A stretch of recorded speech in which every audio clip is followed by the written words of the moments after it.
Pura Pucak Penulisan di Kintamani Bangli ditetapkan sebagai cagar budaya nasional. Pura Pucak Penulisan merupakan bukti sejarah perkembangan agama Hindu Bali, Age atau Bali Mula dari zaman prasejarah hingga era sejarah.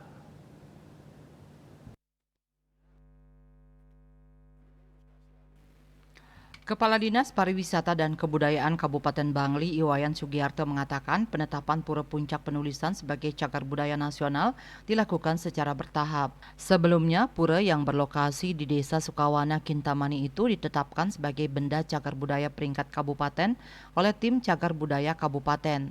Selanjutnya, oleh pemerintah Provinsi Bali, pura tersebut diusulkan menjadi cagar budaya tingkat nasional. Latar belakang usulan karena Pura Pucak Penulisan merupakan bukti sejarah perkembangan agama Hindu Bali Age atau Bali Mula dari zaman prasejarah hingga zaman sejarah. Pura ini memiliki bukti-bukti peninggalan dari abad 9 sampai 14 Masehi serta memiliki konsep pembangunan dan pengelolaan Bali Age. Pada 12 Oktober 2023, lewat sidang kajian penetapan cagar budaya peringkat nasional di pusat, Pura Pucak Penulisan resmi ditetapkan jadi cagar budaya nasional. Di Bali ada 3 yang ditetapkan, yakni Pura Pucak Penulisan, Prasasti Belanjong, dan Pura Taman Ayun.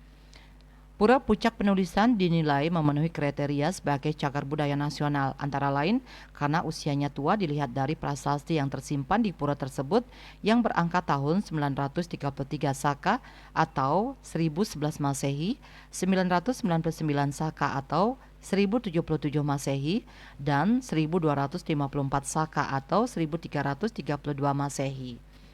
Memiliki struktur pura seperti pundan berundak yang merupakan tradisi megalitik dari abad 300 Masehi serta karakter arca yang diperkirakan berkembang pada abad 9 Masehi sampai 14 Masehi.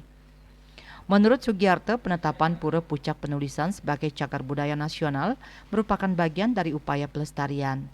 Dengan berstatus cagar budaya tentunya akan ada perhatian dari pemerintah pusat. Bila mana ada kerusakan pada bangunan pura, maka perbaikannya bisa diusulkan untuk dibantu pusat. Sebagai cagar budaya, perbaikan bangunan di Pura Pucak Penulisan tidak bisa dilakukan sembarangan.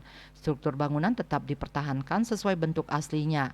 Demikian juga bahannya. Dengan ditetapkan sebagai cagar budaya nasional, diharapkan situs Pura Pucak Penulisan kelestariannya terus terjaga dan bermanfaat untuk kepentingan pendidikan dan sejarah. Dayu Swasrina, Bali Pos.